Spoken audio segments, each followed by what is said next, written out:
You're watching Marcia on VeroBuzzTV.com.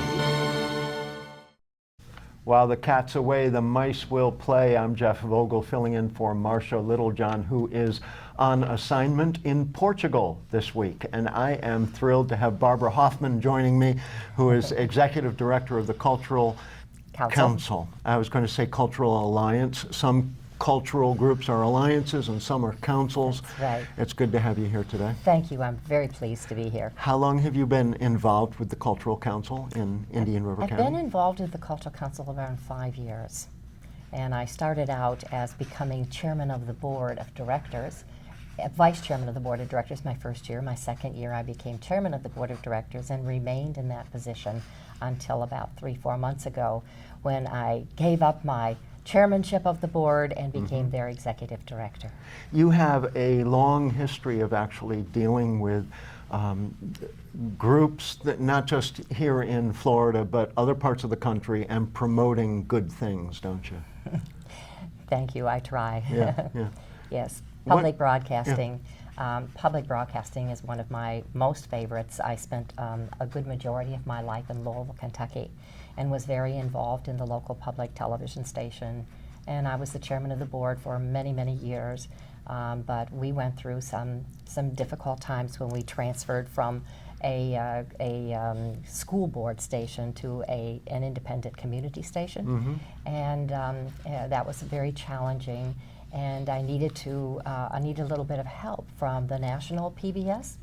So I called the president of national PBS and went through my little scenario and said I need help, and he sent me his executive director, and we really worked on turning the station around, and as a result they put me on the board, the national board of PBS. Fantastic. So you have a well-developed Rolodex, and I say Rolodex, I'm not sure that people use them anymore. I actually have one, but a good set of contacts that you've made over the years. I have. I've particularly my involvement with public broadcasting. Yeah. I was on the executive committee and served for 2 full terms, and then I was appointed or elected to the board of the National Association of Public Television Stations, and again served on their executive committee and board for another 2 terms. So for about 16 years I was in Washington, D.C. lobbying. I was going to ask you how you ever got the job of being executive director of Indian River County Cultural Council, but you know, I would think they would have begged you to be a part of it, to be honest with you. Thank you. It sounds like you have quite the resume. And you brought a chart with you today, and this is basically some good reasons why people should support the arts. And it really is not as simple as you might think, because it's a nice thing to do, but more so it has impact on the community, doesn't it? It has a very strong impact on the community, but it also has a strong impact on youth. And what the cultural arts brings to students. And when you look at the majority of people who you consider really great people in America, almost all of them have had experience in music, in painting, in art, various forms of art. It changes your brain, the way you think. It's Invariably, wonderful. they also at some point got a helping hand from someone. And let's talk about that in just a moment when we come back. You're watching Marcia. I'm Jeff Vogel, filling in for the infamous Marcia Littlejohn. And we'll be back in 1 minute. Don't go away.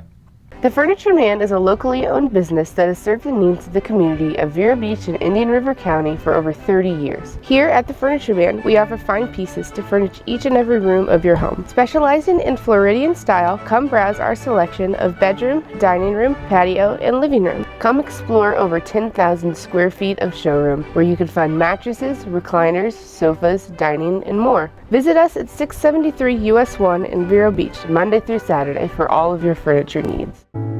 I guess sometimes things just happen. Devastating things. It's got nothing to do with fairness. Bam, your whole world changes in an instant. And you never see it coming. That's what happened to me. the day my mother had a stroke. I'm Paul George, and I want you to learn the signs of a stroke fast. F-A-S-T. F, face drooping. A, arm weakness. S, speech difficulty. T, time to call 911. Because the sooner they get to the hospital, the sooner they'll get treatment. And that can make a remarkable difference in their recovery. Protect the ones you love. Spot a stroke. F-A-S-T. Fast.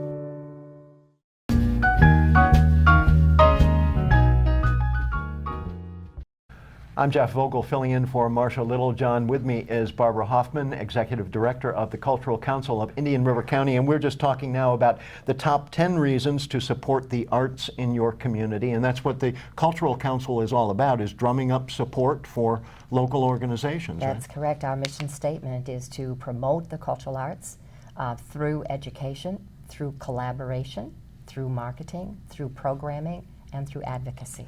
Before we left for the commercial break, you were saying that most very successful people have some background in the arts or some exposure to it in some way. Not everyone is talented in the same areas. Everyone's brain works a little bit different. So how does diversity in culture help individuals? Well, diversity in culture is absolutely critical. And when you look at all of the different areas of culture, I mean, you have reading, you have your environment, you have actually painting, art, right. Which many of them say. You have theater, you have dance, you have music, and all children get exposed in some way to that in their schools. And we hope that they continue and actually expand on that exposure. And when you are gaining that exposure, it makes your brain, it's exercise for your brain in a way, isn't it? Absolutely, and it helps to improve your academic performance as well. Well, we were going through some of these top 10 reasons. Arts drives tourism.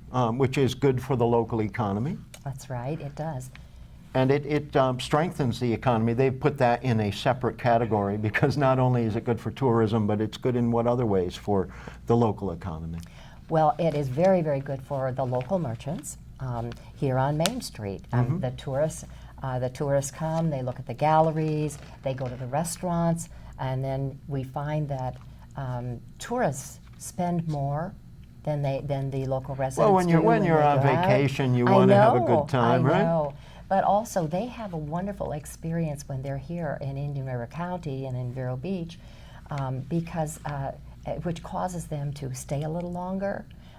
It also lets them go back and encourages them to go back and tell others about what a great place this is, and then they come back. It's a destination for sure. It is. Arts means business. Arts have social impact. What kind of social impact do the arts have? The social impact is interesting because it has you can lower your poverty rates and crime by getting people more involved and experienced in cultural arts. A strange take on that is, and I can't remember the state now, but they're putting ping pong tables in their parks. So that citizens, good law-abiding citizens, will take back ownership of parks and involve themselves in an organized recreation of some kinds. But of all things, you would think, ping pong tables in parks, but little things like that can make a huge difference. Makes such a big difference, yes. And other ways that the arts are good for everyone, they improve health care.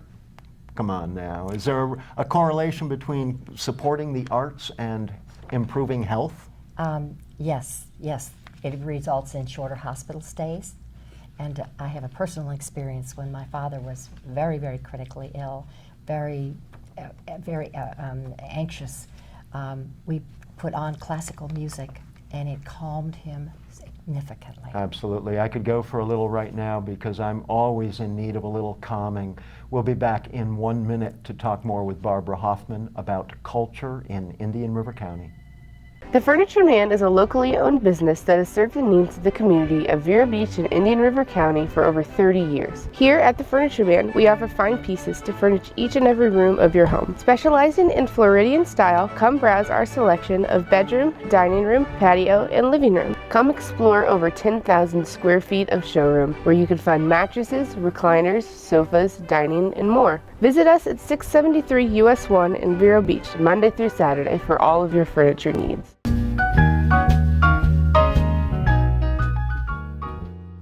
We're talking about the top 10 reasons why the arts and supporting the arts are good for you here in Indian River County, and Barbara Hoffman is the Executive Director of the Cultural Council in Indian River County, so she ought to know about these things.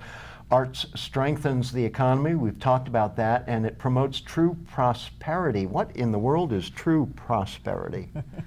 We're going to have to cheat and just take a quick look. Prosperity. It actually, arts help to bring people together. Yeah. And also it helps to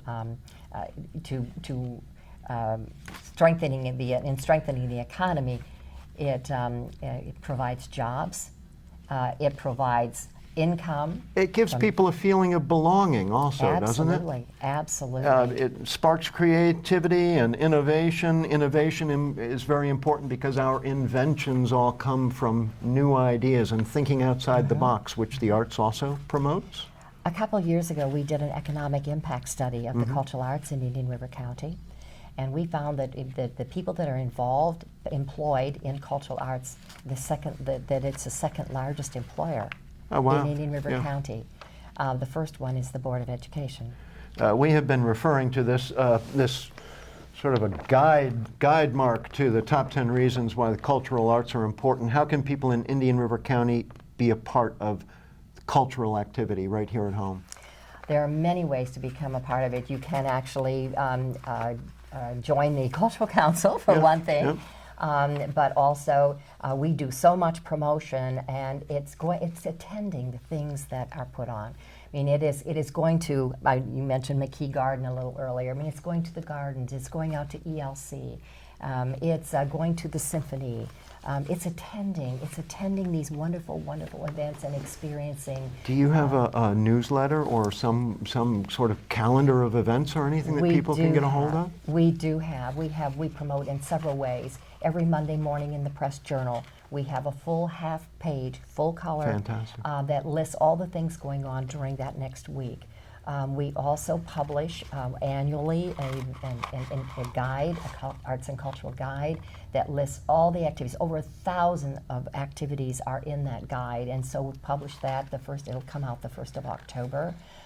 We do many radio shows. We do newsletter. We're hoping that you'll be doing a television show here on Vero Buzz TV. I definitely will be wanting to. And you mentioned McKee Garden. The Water Lily Festival is coming up very soon. It's on Saturday, June 20th. Have you ever been to that? I have not. Yes, I have. It's a wonderful event. But we were at McKee Gardens, and we do have right now a tour running on Vero Buzz TV of the garden.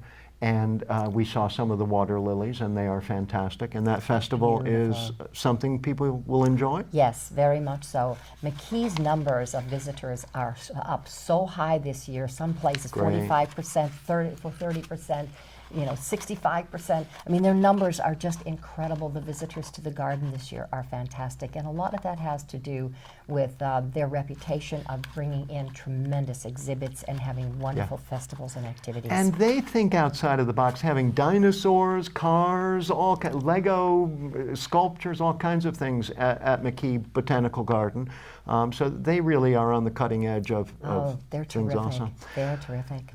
We did not get a chance to talk about the fact that there is a cultural arts village that is in the making for Vero Beach. And so Barbara Hoffman, Executive Director of the Cultural Council in Indian River County, you've either got to come back or you've got to start your own program here because there's a wealth of information about this cultural arts village. So will you promise to do one of those two things? I certainly will. I'd be delighted to tell the public about the Cultural Arts Village. Fantastic. Don't go away. We're going to be talking about safety in Indian River Shores when we come back on Vero Buzz TV. Listen to me.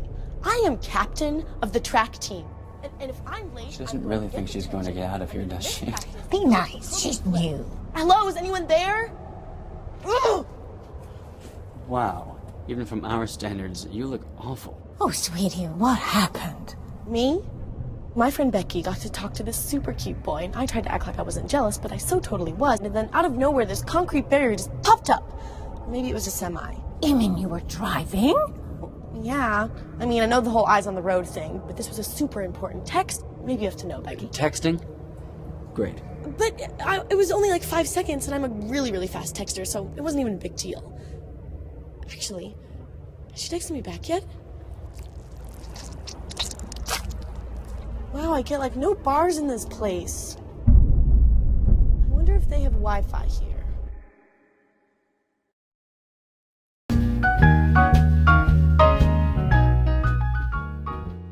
Welcome back to Marcia, Marcia, Marcia. I am Jeff Vogel, filling in for the vacationing Marcia Littlejohn, and I am so thrilled to be talking with Rich Rosell, who is the director of Indian River Shores Public Safety, which is a fancy way of saying basically you're the top law enforcement officer for Indian River Shores. Is that I guess right? you could put it that way, yes. How did you get there? Because you actually are new to that position. I am. I'm new to the state of Florida. I decided that it was time to make a change. I sent a resume into a job posting that I saw on an internet job board, and I got the interview. And I did the best I could in the interview, and I got the job. And what is your background? You say you came from out of state. Which other state did you come from? I was born and raised in New Jersey. I spent 27 years in the New Jersey State Police. I retired at the rank of captain. I went on to become the public safety director for the town of Springfield in Union County. I was there for 2 years. After that, I went to be the public safety director in the town of Dover, where I was there for a little over 2 years. Right. And now I'm here. I am from Connecticut, so we're both born and raised there, so we're both two Northeasterners. How long have you been in Florida now? Since March 19th. Wow. Are you becoming acclimated? Oh, yeah. I'm not going to miss the snow even a little bit. You're And not, I'm sure not you don't even miss a the tiny snow bit. either. No, and in fact, I have not been up north in quite a while. For myself, it's been about 15 years since I have ventured back up there, and it's strange when you're down here. You become, I don't know, you become a part of it actually. How are you finding the new job? Oh, I love it. It couldn't be going any better. I don't know what I expected, maybe a little bit of dysfunction in the agency, but I didn't find any of that at all. It's a very well-trained, very well-disciplined, exceptional group of people that I work with. Yeah. I was really lucky. How large is the the public safety department in Indian River Shores? There's about 20 public safety officers that are triple certified, meaning that they either have police, fire, and EMT, or police, fire, and paramedic. Most of them are police, fire, and paramedic. And there's another 12 to 15, maybe what we call per diems, part-timers. Some of them are part-time fire, some of them are part-time medic, and some of them are part-time law enforcement. Right. What attracted you to the position when you saw it advertised? The job posting stated that the town manager, Rob Stabe, was looking for someone who had public safety experience, including fire management experience. And I'd done that for 2 different towns for 4.5 years. Right. And it seemed like a pretty good challenge. It was obviously was an area where I want to move to, or else I never would have put the resume in. There's a certain amount of overlap between the fire and policing, and they often are responding to the same calls, aren't they? Yeah, the way that we have it structured is to whoever's on police patrol, it seems like they're always the first one on the scene. They can prep the patient or prep the scene whatever way is necessary for the medics to arrive, and then our response time is just incredible, and our ability to get the patient from the scene to the hospital is just it's probably the best I've ever seen. Right. A lot of people sort of think of Indian River Shores as an invisible community because it's small in geography, but it's in a very important location. So we'll talk about that important location when we come back in a moment. You're watching Marcia, Marcia, Marcia on Vero Buzz TV. Don't go away. We'll be back in 60 seconds.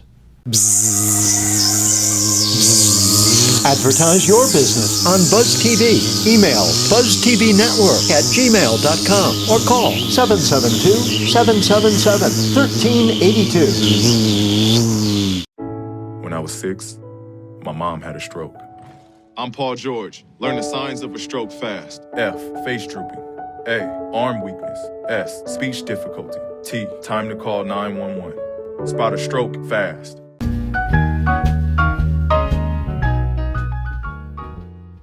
Rich Rosell is the Director of Public Safety in Indian River Shores. I'm Jeff Vogel, filling in for Marcia Littlejohn. When we left for the commercial break, I was talking about the geographic location of Indian River Shores. It kind of basically lies out on A1A between Vero and Wabasso, sort of. Is that a reasonable description? That's a reasonable description, yes. Yeah, and that's an important area for a lot of reasons. Could you explain that? There's to travel between point A and point B. If you're going north or south, you have to go through Indian River Shores. Yeah. In that respects, we're diligent about our traffic enforcement out on the Barrier Island, and also about our crime patrols in the surrounding communities that are just off A1A. Right, and you're also have your eyes on the beach. Oh, absolutely. Yeah. We have beach patrols out there on a daily basis, especially in the months when the island starts to swell with their population. Right. We have a boat. We log as many boat patrol hours as we possibly can in the river and lagoons, and our officers have been out in the ocean a few times since I've been here as well. You are you patrol both the river and the ocean, so you're water to water, sort of, aren't you? That's correct. Yeah. What particular challenges does that present for you? I mean, you said you had dealt with both fire and policing, but on the water also?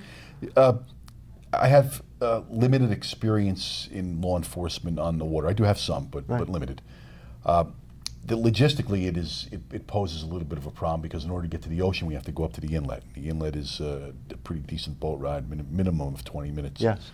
Up to get to the inlet, and then through the inlet, depending on how rough it is, and then back down the coast. So it does present the problem, but the patrols need to be done. So we work around it. We make sure we allot enough time to go on a patrol. And what are you looking for out on the waterways? Stranded motorists. That happens more often than people think. Oh, it happens a lot. It can be anything from a mechanical failure to somebody running out of gas. In the back bays, in the areas, especially along Johns Island, and some of the other communities that we have there, we're doing criminal suppression patrols, making sure that nobody is accessing those areas by boat in order to commit some type of a crime. And is that fairly common? I wouldn't say that it's fairly common, but it's happened. It's certainly something that you want a presence to prevent. It's an interesting question, because I think it was my second day of work. After going around and looking at the area, I asked to go out for a boat ride with one of the guys, and he took me on a patrol out to the lagoons and along the waterways, and then I realized that was a potential hot spot for us, and so I upped the patrols a little bit in that area. And I don't anticipate that we're going to have issues there, because we're constantly out there on that boat, checking up on the residences. The first time I saw you was at the police memorial this past month. It was a nice event. Yeah. Yeah, I really liked it. Yeah. Have you gotten a good reception from other law enforcement agencies in Indian River County? Oh, they couldn't have been any nicer to me. The sheriff has been very gracious. The police chiefs in all of the towns, Sebastian, Fellsmere, Orchid, and Vero, have been very forthcoming with their assistance. Let's take a quick break, and when we come back, we'll talk about how the different agencies cooperate with each other. You're watching Marcia on Vero Buzz TV. How can I help my daughter with her reading? Searching for help with Dachshund Reading. How can I help my daughter with her reading? Information on hot water heating. No. Sarah's bright, but when she's reading, she has trouble sounding out the words. World music, playing track now. No. Let me try. Our daughter gets confused about which details in a story are important. Which paper towels are most absorbent? What? Here are 5 product reviews. Why are you not getting me? See, I told you. Wait, I was trying to show you how Sarah feels every day. Frustrating, isn't it? Redirecting to understood.org. For the 1 in 5 kids with learning and attention issues, this is what life can feel like. Explore Understood.org, a free online resource about learning and attention issues, designed to help your child thrive in school and in life. Understood.org, because understanding is everything. Welcome back. I'm Jeff Vogel, filling in for the vacationing Marcia Littlejohn, and with me is Rich Rosell, who is the Director of Indian River Shores Public Safety. How important is it that different agencies in Indian River County cooperate with each other? Oh, it's essential. It's a small law enforcement community, but it's a very large area that we have to patrol. And if we don't all cooperate with one another, things could get out of hand quick. Yeah. As you described the location of Indian River Shores, there's basically one way in and out of town that's either north or south on A1A, or by boat. But I would imagine in terms of crimes happening in Vero Beach or beachside in Vero Beach, that you must get a lot of calls from Vero, at least, asking for assistance. We assist them, and they assist us as well. We have mutual aid agreements with every department in the county. Right. Particularly the Sheriff's Department. We have some of our jurisdiction is actually butts up against the Sheriff's Office jurisdiction. So we have a very good working relationship with them. A lot of people think of Indian River Shores as being an older population. It's not completely that way, though, is it? No, I thought the same when I first moved down here, but I was shocked at how many younger people were living within the confines of the town. Yeah.